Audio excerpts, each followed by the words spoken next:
ഇന്നത്തെ റെസിപ്പി വളരെ സിമ്പിളായിട്ട് ഉണ്ടാക്കിയെടുക്കാൻ പറ്റിയ എന്നാൽ നല്ല ടേസ്റ്റി ആയിട്ടുള്ള വെറൈറ്റി ആയിട്ടുള്ള കുറഞ്ഞ ലെയറോട് കൂടിയിട്ടുള്ള ഒരു അടിപൊളി ഇഫ്താർ സ്നാക്കിൻ്റെയാണ്. ഇതിൻ്റെ വേറെ വേർഷൻസൊക്കെ മുന്നേ ചെയ്തിട്ടുണ്ട് കേട്ടോ. ചിക്കൻ്റെ ഫില്ലിങ്സാണ് വെച്ചിട്ടുള്ളത്.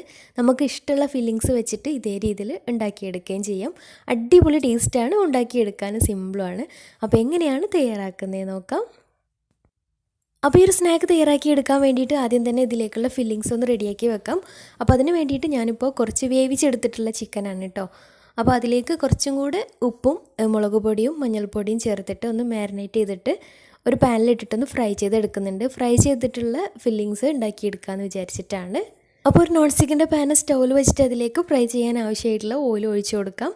ഓയിൽ നന്നായിട്ട് ചൂടായിട്ട് വന്നാൽ ഇതിലേക്ക് കുറച്ച് കറിവേപ്പില ഇട്ട് കൊടുക്കാം. എന്നിട്ട് ഇതിന് മുകളിലേക്കായിട്ട് മാരിനേറ്റ് ചെയ്ത് വെച്ചിട്ടുള്ള ചിക്കൻ ചേർത്തിട്ടൊന്ന് ഫ്രൈ ചെയ്തെടുക്കാം. വേവിച്ച് ചെറുതായിട്ട് കട്ട് ചെയ്തിട്ട് കൈ വെച്ചിട്ട് പിച്ചിയിട്ടാണ് കേട്ടോ മാരിനേറ്റ് ചെയ്ത് വെച്ചിട്ടുണ്ടായിരുന്നത്.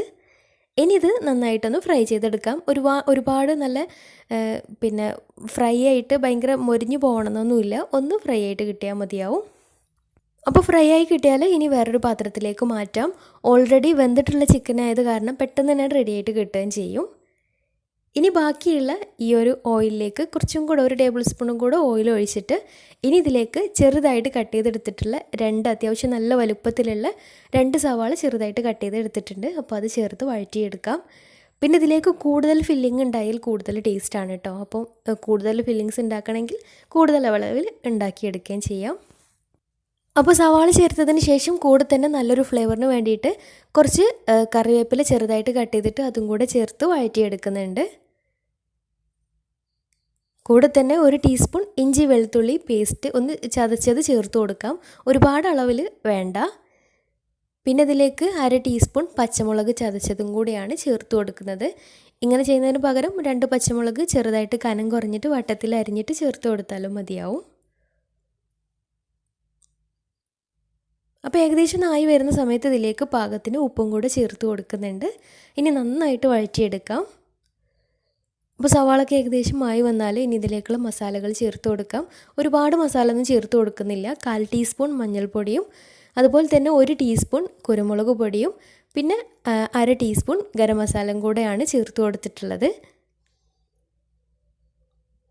അപ്പോൾ നിങ്ങൾക്ക് ടേസ്റ്റൊക്കെ നോക്കിയിട്ട് പാകത്തിന് ചേർത്ത് കൊടുക്കുകയും ചെയ്യാം. അപ്പോൾ എല്ലാം കൂടെ ചേർത്ത് നന്നായിട്ട് മിക്സ് ആക്കിയിട്ട് ആ ഒരു മസാലയുടെ പച്ചമണമൊക്കെ മാറി കിട്ടിയാൽ ഇനി ഇതിലേക്ക് നേരത്തെ ഫ്രൈ ചെയ്ത് മാറ്റി വെച്ചിട്ടുണ്ടായിരുന്ന ചിക്കൻ ചേർത്തിട്ട് നന്നായിട്ടൊന്ന് മിക്സ് ആക്കിയെടുക്കാം.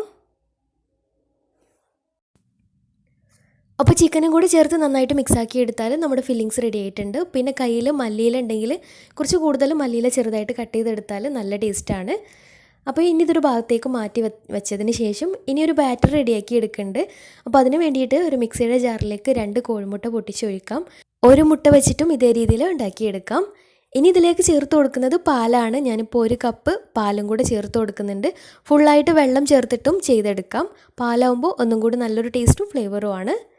ഇനി ഇതിലേക്ക് വേണ്ടത് മൈദയാണ്. ഞാനിപ്പോൾ 1.5 കപ്പ് മൈദ ഇതിലേക്ക് ചേർത്ത് കൊടുക്കുന്നുണ്ട്. ഞാനിപ്പോൾ കുറച്ചൊരു കൂടുതൽ അളവിൽ ഉണ്ടാക്കുന്നുണ്ട്. ഒന്നൊക്കെ ഉണ്ടാക്കുന്നുള്ളൂ എന്നുണ്ടെങ്കിൽ 1 കപ്പൊക്കെ പിന്നെ മതിയാവും. പിന്നെ ഇതിലേക്ക് പാകത്തിന് ഉപ്പും 1 ടീസ്പൂൺ കുരുമുളക് പൊടിയും അതേപോലെ 1 അല്ലി വെളുത്തുള്ളിയും കൂടെ ചേർത്ത് കൊടുക്കുന്നുണ്ട്. വെളുത്തുള്ളിയും കൂടെ ഉണ്ടാകുമ്പോൾ നല്ലൊരു ഫ്ലേവറാണ്. പിന്നെ ഇതിലേക്ക് 1/2 കപ്പ് വെള്ളം കൂടെ ചേർത്ത് കൊടുക്കുന്നുണ്ട്.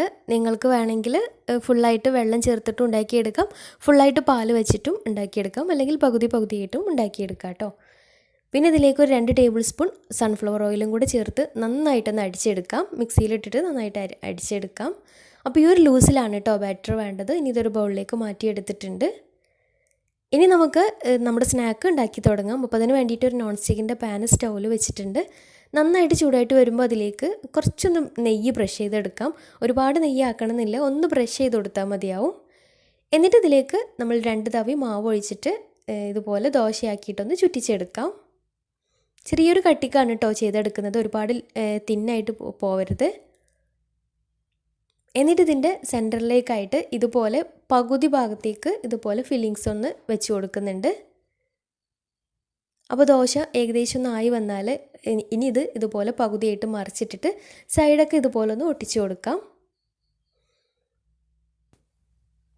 പിന്നെ ചെയ്തെടുക്കുന്ന സമയത്ത് ഫില്ലിങ്സ് സൈഡിലേക്ക് ആവാതെ നോക്കുകയും ചെയ്യാം.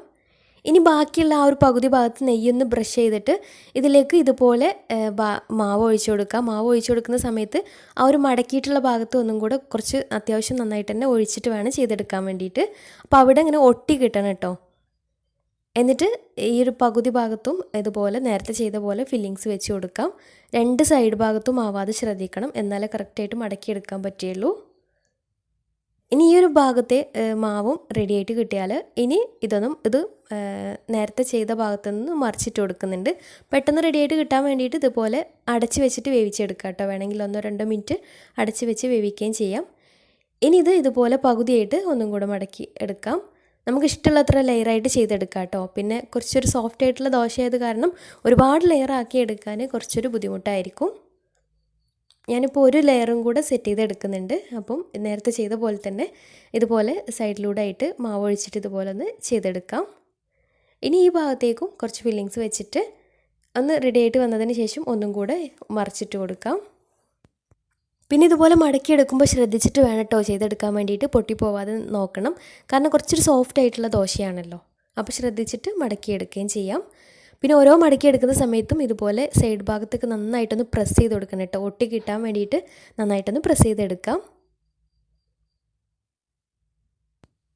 ഇനി മടക്കിയെടുത്തിട്ടുള്ള ഈ മുകൾ ഭാഗത്ത് കുറച്ചും കൂടെ നെയ്യൊന്ന് സ്പ്രെഡാക്കിയിട്ട് ഒന്ന് ബ്രഷ് ചെയ്തിട്ട് 2 ഭാഗവും ഒന്ന് കളർ മാറ്റിയെടുക്കാൻ വേണ്ടിയിട്ട് തിരിച്ച് മറിച്ച് വിട്ടിട്ട് ഒന്ന് ചൂടാക്കി എടുക്കുന്നുണ്ട്. ഒന്ന് കളർ മാറി കിട്ടുമ്പോൾ ഒരു പ്രത്യേക ടേസ്റ്റുമാണ്, കാണാനും ഭംഗിയായിരിക്കും. അപ്പോൾ ഇത്രയേ ഉള്ളൂ, നമ്മുടെ ടേസ്റ്റി ആയിട്ടുള്ള സ്നാക്ക് റെഡി ആയിട്ടുണ്ട്. ഇനി നേരത്തെ ചെയ്ത പോലെ മടക്കിയെടുക്കുന്നതിന് പകരമായിട്ട് വേറൊരു രീതിയിലും ചെയ്തെടുക്കാം കേട്ടോ. അപ്പോൾ ആദ്യം ദോശയായിട്ട് ചെയ്തെടുത്തിട്ട് എല്ലാ ഭാഗത്തേക്കും ഫില്ലിങ്സ് ഒന്ന് സ്പ്രെഡ് ചെയ്ത് കൊടുക്കണം കേട്ടോ. എല്ലാ ഭാഗവും കവർ ചെയ്തിട്ടുണ്ട്. ഞാനിപ്പോൾ ഫസ്റ്റ് ലെയറിൽ കുറച്ചിട്ട് കൊടുത്തിട്ടേ ഉള്ളൂ കേട്ടോ. എന്നിട്ട് ഇതുപോലെ റോൾ ചെയ്തെടുക്കാം. നമ്മൾ സാധാരണ ചെയ്തെടുക്കുന്ന പോലെ റോൾ ചെയ്തെടുക്കാം. അപ്പോൾ റോൾ ചെയ്തിട്ട് ബാക്കി ചെറിയൊരു ഭാഗം വരുമല്ലോ, ആ ഒരു ഭാഗത്ത് നേരത്തെ ചെയ്ത പോലെ ആ ഒരു ഭാഗം കവർ ചെയ്യുന്ന രീതിയിൽ ഒന്ന് ഒട്ടി കിട്ടുന്ന രീതിയിൽ മാവ് ഒഴിച്ചിട്ട് ഒന്ന് സെറ്റായിട്ട് വരുന്ന സമയത്ത് ഈ ഒരു ഭാഗത്തും ഫില്ലിങ് വെച്ച് കൊടുക്കാം. എന്നിട്ട് ഇതൊന്നും കൂടെ റോൾ ചെയ്തെടുക്കാം. അപ്പോൾ ഈ ഒരു രീതിയിൽ നമുക്ക് ഇഷ്ടമുള്ളത്ര സൈസിൽ റോളാക്കി എടുക്കുകയും ചെയ്യാം കേട്ടോ. അപ്പോൾ ഈ ഒരു രീതിയിലും ചെയ്തെടുക്കാം. ഇങ്ങനെയാകുമ്പോൾ ഒരുപാട് ലെയറായിട്ട് കിടക്കുകയും ചെയ്യും. ഇഷ്ടമുള്ള രീതിയിൽ ചെയ്തെടുക്കാം. അപ്പോൾ ഇതാകുമ്പോൾ ഒന്നും കൂടെ റോൾ ചെയ്തെടുക്കാൻ എളുപ്പമായിരിക്കും കേട്ടോ. അപ്പോൾ ഏത് രീതിയിൽ വേണമെങ്കിലും ചെയ്തെടുക്കാം. നല്ല ടേസ്റ്റി ആയിട്ടുള്ള അടിപൊളി സ്നാക്കാണ് കേട്ടോ. തീർച്ചയായിട്ടും ട്രൈ ചെയ്ത് നോക്കാം. ഒന്ന് ചൂടാറിയതിന് ശേഷം നമുക്ക് കട്ട് ചെയ്തിട്ട് സെർവ് ചെയ്യാം. അപ്പോൾ ട്രൈ ചെയ്തിട്ട് നിങ്ങളുടെ ഫീഡ്ബാക്ക്സ് താഴെ കമൻറ്റ് ബോക്സിൽ അറിയിക്കാൻ മറക്കരുത്. അപ്പോൾ ഇന്നത്തെ വീഡിയോ ഇഷ്ടമായെന്ന് വിചാരിക്കുന്നു. ഇഷ്ടമായെങ്കിൽ ലൈക്ക് ചെയ്യുക, ഫ്രണ്ട്സ് റിലേറ്റീവ്സിനൊക്കെ ഒന്ന് ഷെയർ ചെയ്ത് കൊടുക്കാനും മറക്കരുത്. അപ്പോൾ നല്ല അടിപൊളി വീഡിയോയുമായി വീണ്ടും വരാം. അതുവരെ take care, bye, thank U.